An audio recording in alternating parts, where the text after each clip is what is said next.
for offering that affidavit of desistance and offering as well this Cebu Pacific ticket para makauwi na siya at hindi na siya bumalik doon sa Bamban. Now you are denying all of this. Yes, Your Honor. You are denying that you bought this. I did not bought that, Your Honor. So sino bumili nito? I don't know, Your Honor. Hindi ba si Mayor Alice Go ang bumili nito? Mayor, hindi ba ikaw bumili nito? Okay. So maliwanag ha. In the next hearing, Mr. Chairman will be asking the Cebu Pacific through Mr. Frederick Go to give us a detail of the February 27 booking date 2024. Booking reference number OF7NNS. Flight from Manila to Ho Chi Minh. Okay? So, basically, we will be able to find out sino ang bumili ng ticket na to. Kung ikaw o somebody ordered you para bilhin ng ticket na to. Hindi. Gusto nilang pauwiin si yung Vietnamese para hindi na siya tumistigo against the yung sa Pogo and at the same time doon sa mga opisyal sa PNP. Okay, alright. Tunay na balita, walang kinakampiyan, sumasalamin sa katotohanan lamang. The next interpellator is Congressman Paulo Ortega. You're recognized. Thank you, Mr. Chair. Magandang hapon to to the members of the Quad, our chairpersons, sa lahat po ng mga nandito, ating mga resource person. Mr. Chair, I would like to address my questions, a few questions since most of the questions were already asked to former Mayor Alice Go, Mr. Chair. Please proceed. It was established by the Honorable Jinky Luistro kung ano po yung motivation, what motivated si Ma'am Alice po kung bakit po siya tumakbo bilang mayor ng Bamban Tarlac. Number one po, gusto niyang pagandahin yung kanyang lugar at syempre mag-create ng agricultural and economic growth. Tama po ba yun, Mr. Chair? Please proceed. Your Honor, opo. Of course, na-establish din kanina na nagkaroon po ng pagbabago, nagkaroon po ng economic growth, nagkaroon po ng mga investments at iba't ibang nagdagsaan na negosyo sa kanyang munisipyo nung siya po ay naging mayor na po. Tama po ba yun? Your Honor, opo, meron po mga dumating po ng mga negosyo po. Mr. Chair, Ma'am Alice, nung tumakbo po kayo na mayor, ano pong partido nyo? Your Honor, independent po. Independent. May line-up po ba kayo, Mr. Chair, Ma'am Alice? Your Honor, meron po. Ano po ang partido nila? Independent po lahat. Yung buong slate nyo po ay independent? Opo. Ilan po doon ang nanalo, Mr. Chair, Ma'am Alice? Isang vice mayor and 5, sandali lang po Ano? Sorry, Mr. Chair, hindi ko pa narinig. And 5 councilor. So majority po ang Opo, majority po ng po. independent slate nyo ang nanalo. It's well established, Mr. Chair, Ma'am Alice, na siyempre mahal na mahal po nyo yung LGU nyo. Mahal na mahal po nyo yung Bamban. Tama po ba? Opo, Your Honor. Hanggang ngayon, siyempre, masisigurado ko yung pagmamahal nyo sa tao, pagmamahal nyo sa bayan, ganun pa rin, hindi po nagbago. Opo, Your Honor. Ba't po kayo umalis? Regarding po doon, Your Honor, na-mention ko po sa Senate, meron pong death threat. May death threat po. Na-mention nyo din po sa Senate, Mr. Chair, Ma'am Alice, na nung nandun na po kayo sa Indonesia, napag-isip-isip nyo na po na bumalik. Tama po ba? Your Honor, opo. Ano pong mga naiisip nyo nung time na yun? Bakit naisip nyo na babalik na lang ako, harapin ko to, at biglaan po na ganun yung tema dun sa Senate po? Your Honor, I just have to explain po. Ipapaliwanag ko lang po sa inyo, sa publiko, kung ano po talaga nangyari. At harapin ko na lang din po yung mga kaso po na sinasampa po sa akin. Mr. Chair, Ma'am Alice, malapit na po ang filing. Malapit na po ang filing ng mga kandidato. May balak po ba kayong tumakbo pa na mayor ng Bamban-Tarlac? Your Honor, as of the moment po, wala pa po akong definite po na decision for that po. Pero pag nabigyan po kayo ng pagkakataon at sabihin na po natin na wala po lahat itong mga problemang kinakaharap nyo, tatakbo po ba kayo ng mayor ulit ng Bamban? Your Honor, hindi ko pa po talaga yan napag-isipan po. May, yung naiwan nyo po na slate, sila po ba ay tatakbo pa rin at magtutuloy sa kanilang mga termino? Your Honor, as what I understand, opo. Tutuloy pa rin po sila. May communication pa rin po ba kayo sa vice mayor, sa mga councilors nyo, before po nangyari yung pag-alis nyo? Your Honor, wala na po masyado. Mr. Chair, maikli na lang po. Kasi nakikita po natin yung loopholes, no, Mr. Chair, sa naging problema po natin. There's a question of citizenship, there's a question po nung pagkatao, sabi nga nila. Pero dito po sa atin, sa ating bansa, I'm sure marami pong elected officials na medyo, hindi naman elected officials, yung mga gustong tumakbo, yung mga nagpa-file, marami pong kaso na sila po ay dual citizen. Minsan nga po may nakakalusot na falsified po yung citizenship nila. And ang nangyayari po, pag nagpa-file po tayo o may protesta po tayo na hinahain, usually po, siyempre, yung burden of proof lies po dun sa nagre-reklamo, Mr. Chair. Maybe the Bureau of Immigration, the DFA, and of course the COMELEC would probably have to make a system para po, pag may mga ganito po na insidente, yung hindi natin na-foresee o yung mga dinadaya po na mga papel, yung mga nabibili po na citizenship, para hindi na po tayo umaabot sa ganitong mga sitwasyon, Mr. Chair. Kasi tayo pa po yung gagastos, yung mga elected officials, lalo po yung mga kasama po natin na alam natin na honest and credible na mga officials, para hindi naman po umaabot sa punto na nagkikreate na po ng doubt, saka nagkikreate na po ng corruption within our system. Para po sa mga simpleng ganitong bagay na kailangan pang umabot sa ganito, nagkaroon na ng iba't ibang kontrobersya sa simpleng pagtatakbo lang po. So, with that, Mr. Chair, most of the questions were asked. Dinagdag ko lang po itong short political questions.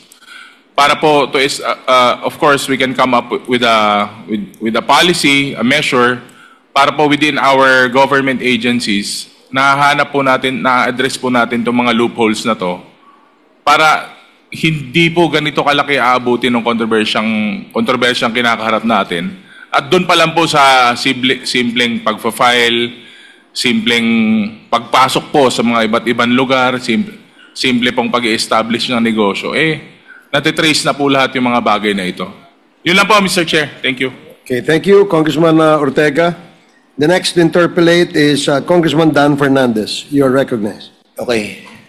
Thank you. Salamat. Ang tagal. Mahaba to. Miss Alice Go. Naka-detain ka ngayon sa sa PNP. Kumusta naman yung doon, yung detention facility? Malaki ba? Maliit or Maliit po.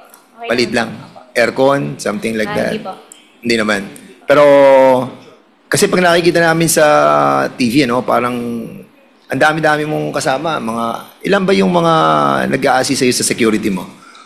More than 50? 100? Wala naman. Hindi naman po ganun karami. Pagka nasa loob po, 2 lang po. Nagbabantay. Pero pag yung mga ganitong mga travel na talagang sobra. Hindi ko po alam. More or less, hindi mo napapansin pag sumasakay ka sa coaster, di ba? Opo. Ilan ang mga kasama mo din?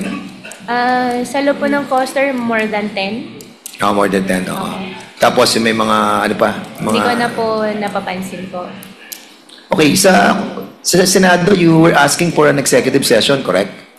Kasi I heard and they mentioned that a former chief PNP received a payola from Pogo. And it was manifested there. And I heard one of the senators, Senator Pato, asked kung siya yon, and they said na hindi siya.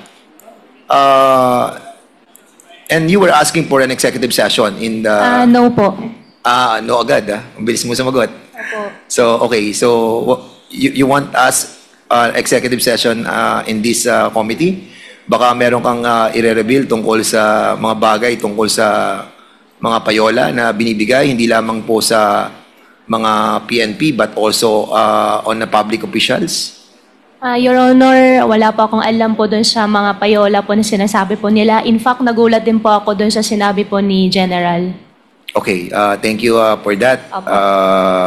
I just want to run through sa mga pangyayari sa yung purchase mo ng properties, 7.9 hectares.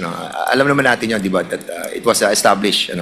And then, nung March 8, 2019, parang nag-apply ka ng reclassification ng property that you bought. You bought a almost 8 hectares, 7.9 to be precise, no? Your Honor, regarding Baofu land po, I invoke my right against self-incrimination No, po. hindi pa naman siya Baofu. Nung binili mo siya, hindi pa naman siya Baofu di ba? Pero binili mo siya? Binili ko po siya, installment. Yeah. So, dumiretso na po sa Baofu. Yes. Pero nung binili mo siya, 150 pesos per square meter. Am I correct? Your Honor, since may BIR, may amlak na po naka-file po sa akin. Sige. Opo, Okay. sorry po talaga. I respect your Opo, thank you po. your Sorry answer. po. Okay lang. Okay. So, then you asked for reclassification. And 1 week after the reclassification were granted. You may or may not answer that. Okay. Ikaw ang presidente before ng Baofu. Before po, Your Honor. Before, di ba? Po. And nung July to October 2020, you applied for a letter of no objection sa Sangguniang Bayan ng Bamban. Is this correct? Your Honor, hindi po ako nag-apply. Hindi ka nag-apply? Ako po yung nag-translate. Okay. So, in other words, parang yung naandong mga dokumento that was submitted to us ay hindi mo signature. Application, anong company po, Your Honor? Yung Baofu. Baofu reclassification po ba? Yes. Reclassification po, ako po nag-sign po. Okay.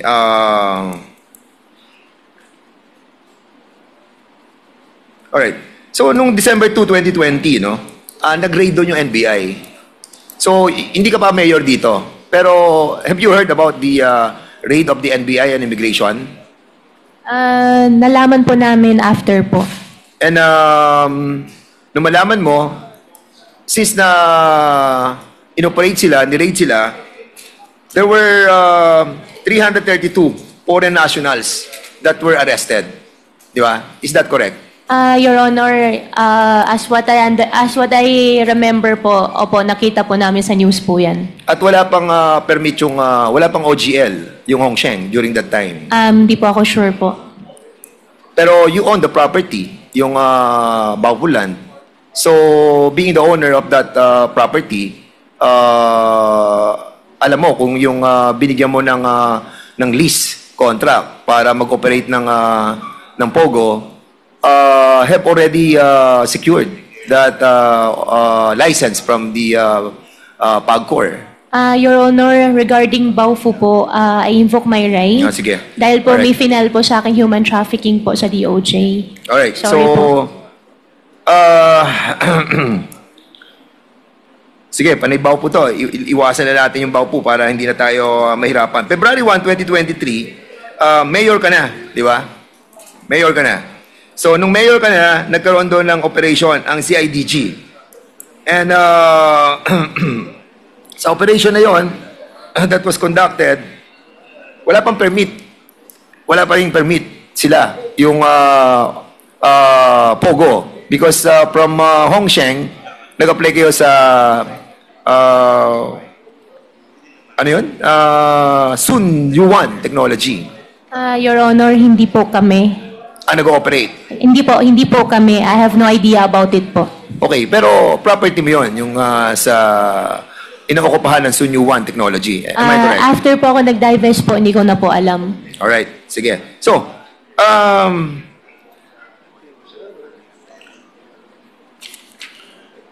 noong February 24, 2024, ikaw ang mayor nun, di ba? Opo, Your Honor.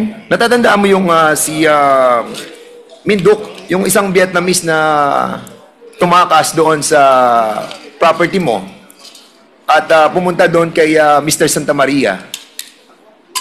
Your Honor, hindi ko po alam yung insidente, pero Yes. kung hindi po ako nagkakamali, right after, nagbigay po ng statement po yung management po nila sa office to explain ano po nangyari. Sinong nagbigay ng explanation?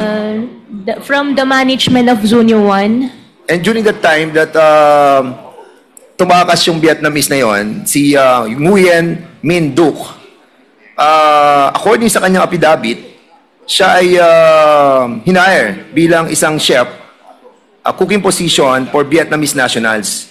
Pero nung dumating siya sa airport, di ba, iba sumundo sa kanya, and after that, dinala siya sa Sun Yuan Technology. At nung dinala siya sa Sun Yuan Technology, he told them that uwi na siya. But he was forced to stay in your place sa Sun Yuan, sa Baupulan. And he was told that he has to repay all the processing fees, lahat. Kaya hindi siya nakaalis doon sa Banban. Now, sino ang chief of police mo during that time? Your Honor, during doon sa na-mention yung pong date, hindi na po ako may-ari nung land. Yes, I'm not asking that, Yeah. Alice. I'm asking, sino yung chief of police mo during that time that you were the mayor of... Major Perfecto, kung hindi po ako nagkakamali. Ang mayor mo during that time, ang chief of police mo during that time is si Major Perfecto de Mayo. Opo. Okay.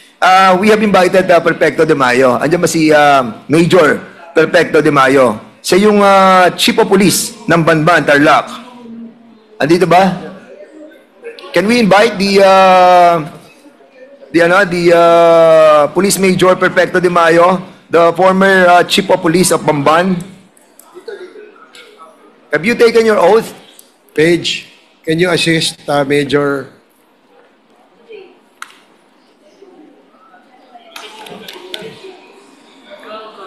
Have you taken your oath? Yes, Your Honor. Okay. Okay. Major De Mayo, natatanda mo yung panahon na pumunta sa iyo yung Vietnamese na nakatakas dun sa Sun Yuan Corporation sa barangay Anupol, Bamban, Tarlac? Yes, Your Honor. Who informed you na may tumakas na Vietnamese national doon? Yung may-ari po nung lote kung saan po siya natagpuan. Ang nag-inform sa iyo yung si Mr. Santa Maria? Are you sure?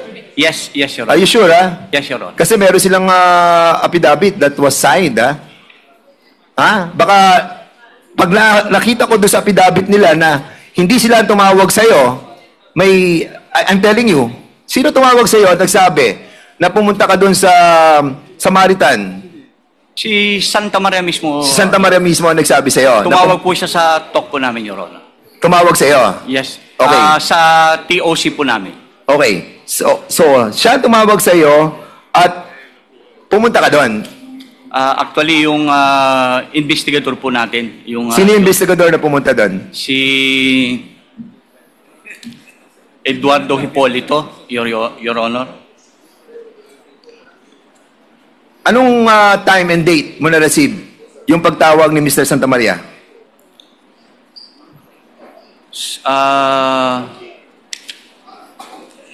You have to be precise, Major De Mayo, Ikaw ang chief of police ni Alice.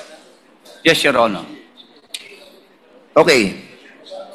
Anong time and date? Sa record po namin, Your Honor, February 25 po. February 25, 2024. Okay. According sa affidavit ni Nguyen Minh Duc, ito yung ito yung nagsuffer kaya tumakas And he was saying doon sa Samaritan ano ba, restaurant ba 'yon? Restaurant ba 'yon? In Samaritan place? Hindi po, Your Honor, parang farm po siya. Farm.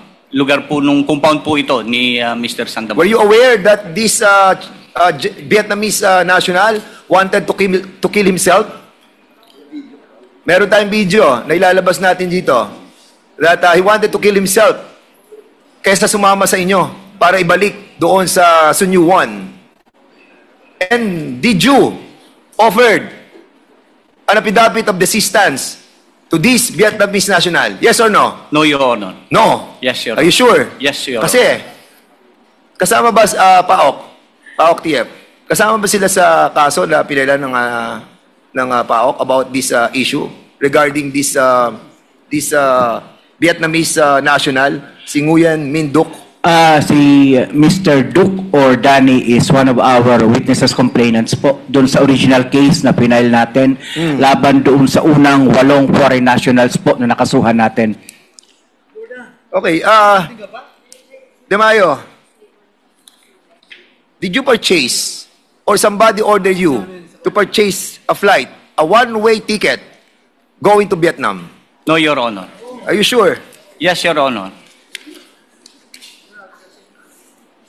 Again, De Mayo.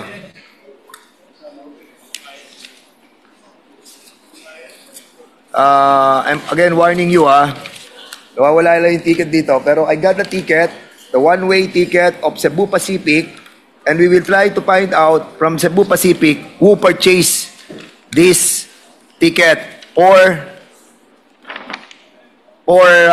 ayan na, yung ticket na yan. Somebody bought this sa Cebu Pacific para ibigay doon kay Nguyen Minh Duc.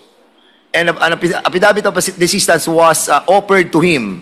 As a matter of fact, yung kanyang affidavit, nakasulat dito, accusing the PNP for offering that affidavit of desistance and offering as well this Cebu Pacific ticket para makauwi na siya at hindi na siya bumalik doon sa Bamban. Now you are denying all of this. Yes, Your Honor. You are denying that you bought this. I did not bought that, Your Honor. So sino bumili nito? I don't know, Your Honor. Hindi ba si Mayor Alice Go ang bumili nito? Mayor, hindi ba ikaw bumili nito? Okay. So maliwanag In the next hearing, Mr. Chairman will be asking the Cebu Pacific through Mr. Frederick Go to give us a detail of the February 27 booking date 2024. Booking reference number OF7NNS. Flight from Manila to Ho Chi Minh. Okay? So, basically, we will be able to find out sino ang bumili ng ticket na to. Kung ikaw o somebody ordered you para bilhin ng ticket na to. Hindi. Gusto nilang pauwiin yung Vietnamese para hindi na siya tumistigo against the yung sa Pogo and at the same time doon sa mga opisyal sa PNP. Okay, alright. So, Miss Alice Go, balik tayo doon sa issue ng kanina a lot of congressmen were asking about if you identified a certain Ho Jing Yang na kapatid ni Michael Yang. Do you know Ho Jing Yang? Your Honor, yung picture po na pinakita po sa akin kanina. Yes, oo. Hindi Pakita ko- natin. Hindi, Opo.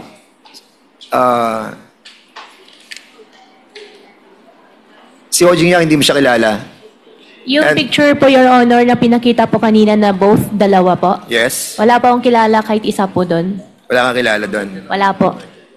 Okay, hindi, Michael Yang, may kilala ka Michael Yang? Wala ka nang kilala.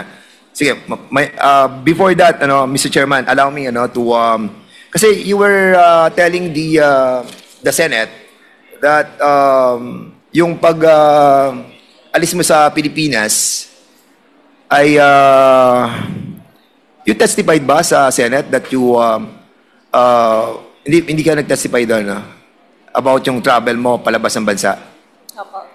Mr. Chair, I just wanted to show something, and this might help the inquiry of this Quad Committee in relation to the flight of Miss Alice Go and maybe some of her companion.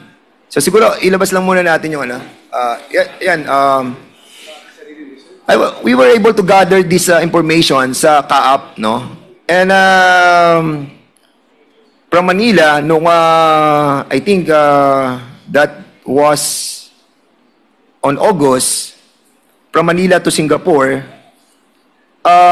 meron pong tatlong Chinese na mga pilots. Si Captain Chin Kian Tan, si Guan Seng Lo, si Yung Sen Gao. At ang gamit po nila ay Pacific Flight Services Company. Umalis sila ng Manila papunta ng Singapore at wala silang pasahero. No naman, sumunod na same another week, from Puerto Princesa, pumunta sila ng Singapore. Certain personalities, pilots here, wala rin silang pasahero. Yung second natin.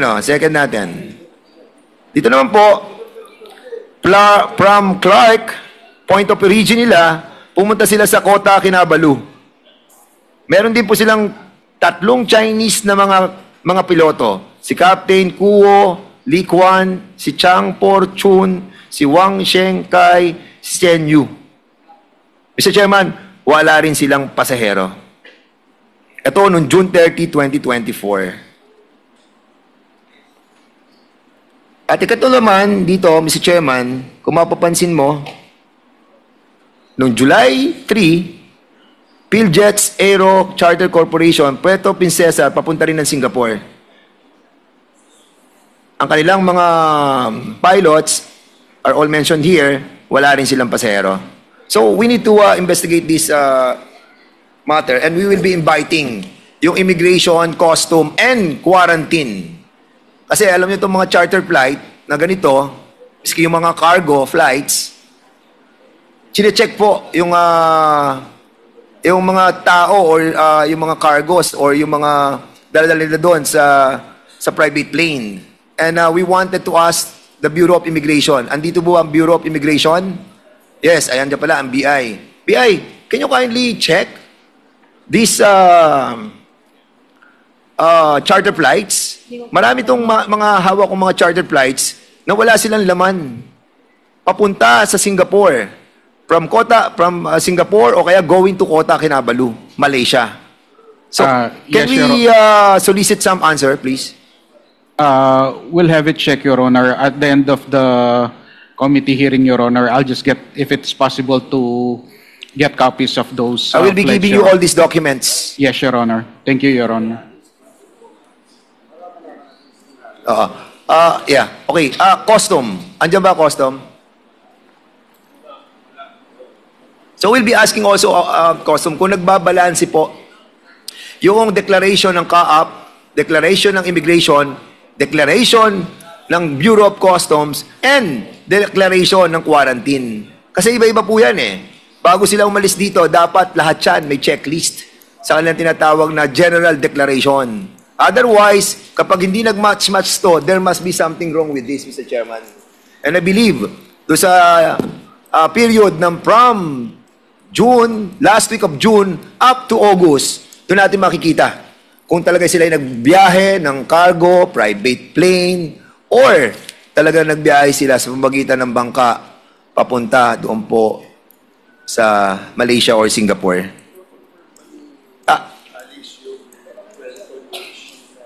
Alice, during the time that you were testifying in the Senate, you did not confirm the testimony of Alice Go, no? Of Sheila Go, right? I confirm po yung kay Sheila po. Nag-confirm ka na nagbangka kayo. Opo. So, how many days nyo nakuha yung biyahe? Your Honor, dahil po nung Monday po, final po ako ng immigration. Kaya ngayon po, I invoke my right against Okay. self-incrimination. Sige. Alright. Sorry So- po talaga. Sina? Si Cassandra, kasama daw si Cassandra. Hindi, si Cassandra, nag-ano siya, nag-plane eh.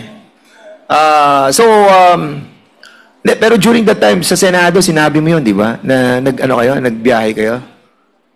Opo. What's the difference of telling us? Nung time po kasi wala pa pong kaso.